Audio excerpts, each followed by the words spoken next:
Boys, I have been racking my brain trying to figure out how to address what's taking place in DC today without breaking YouTube's terms of service. And then it struck me like a ton of bricks. This is a little speech called Why Trump Will Win. And this was given out by Micheal Moore, who you see on the screen.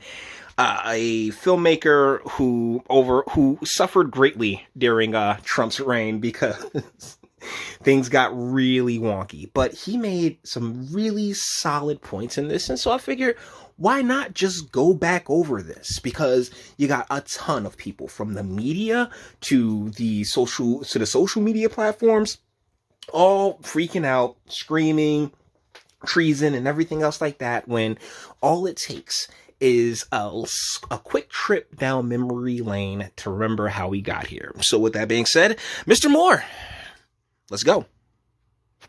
They don't necessarily like him that much. Hold on, a lot of people in Michigan. I want to read it to you. Sorry about that.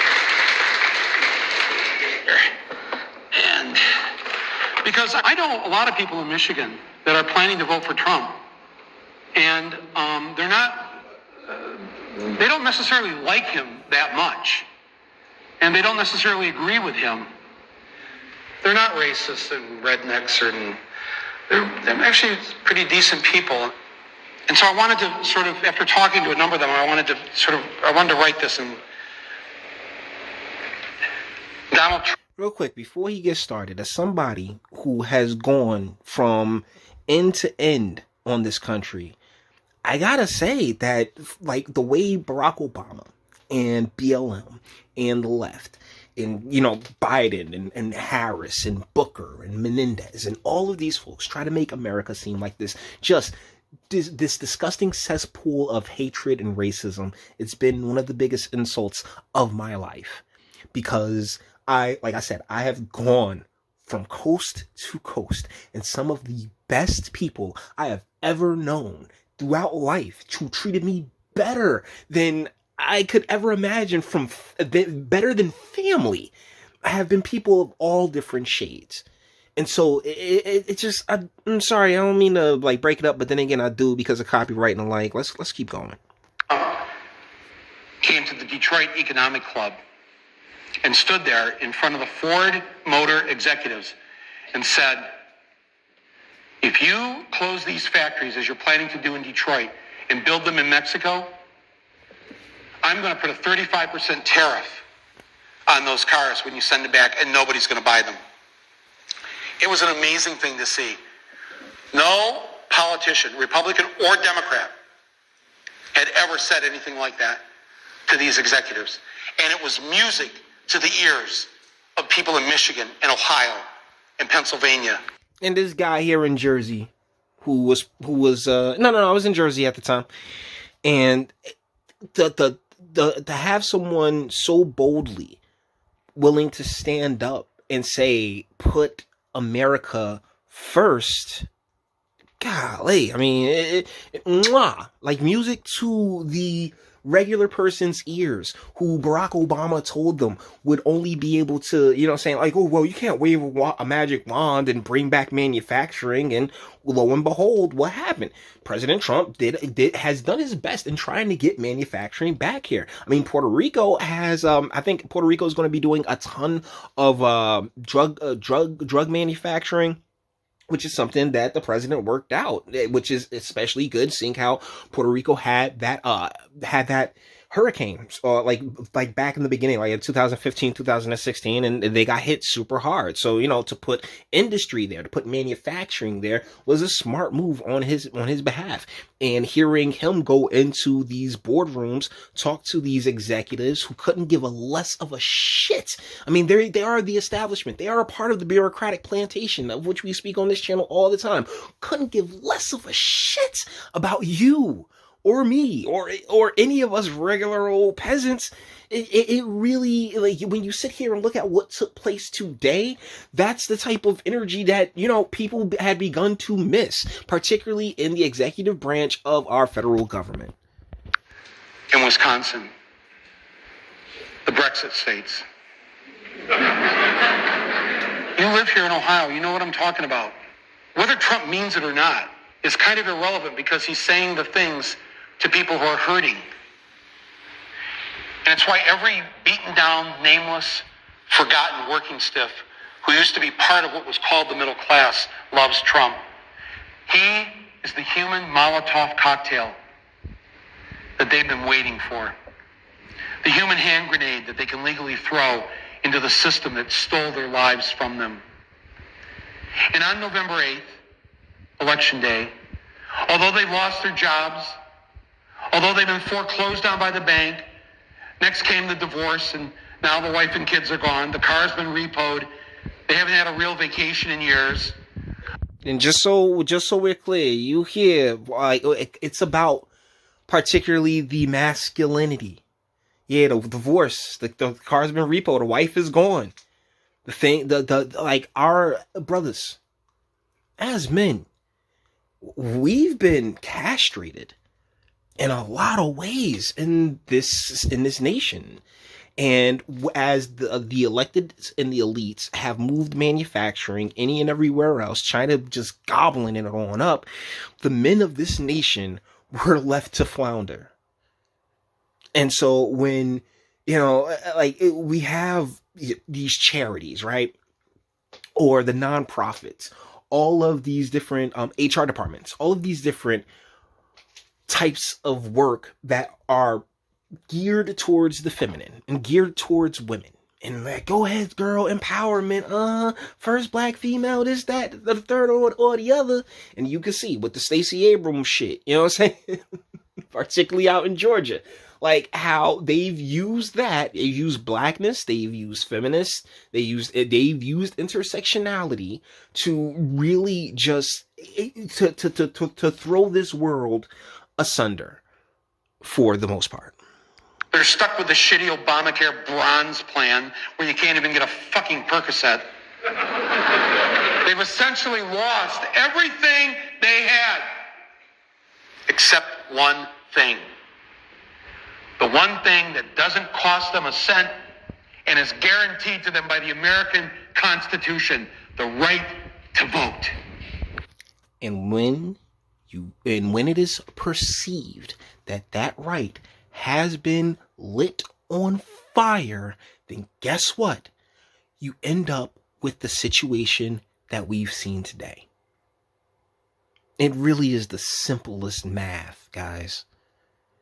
Because not only was there someone in there, even if you believe him or not, I covered the guy, you know what I'm saying? Like, I've done videos on things that he's done. It was all genuine. From whatever angle I looked at President Trump's tenure, it was very genuine. And he cared about this country and the people of it. Whereas the opposition is more on the, hey, we need to be good citizens of the globe. Screw the globe. Like, this, like...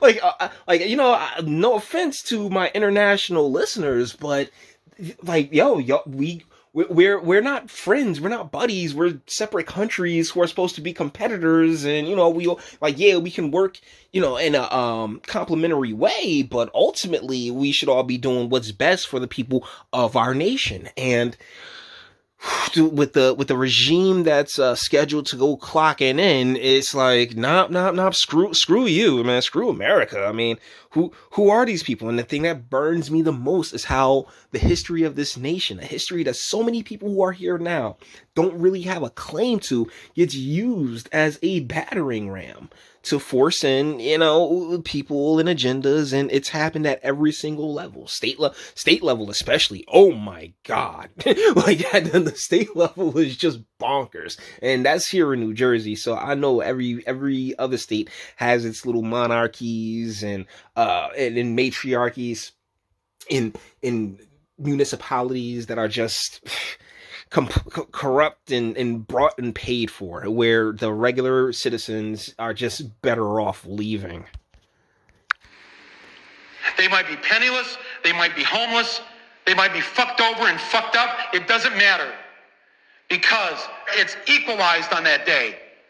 A millionaire has the same number of votes as the person without a job. One. And there's But the CCP got about 15,000 votes for each and every one of them. more of the former middle class than there are in the millionaire class. So on November 8th, the dispossessed will walk into the voting booth, be handed a ballot, close the curtain, and take that lever, or felt pen or touchscreen, and put a big fucking X in the box by the name of the man who has threatened to upend and overturn the very system that has ruined their lives. And if you didn't think the Empire would strike back, then I can't even declare you a Star Wars fan, friend. The Empire was always going to strike back. We are in the middle of the Empire Strikes Back at this very frickin' second. Donald J. Trump. They see that the elites who ruined their lives hate Trump. Corporate America hates Trump.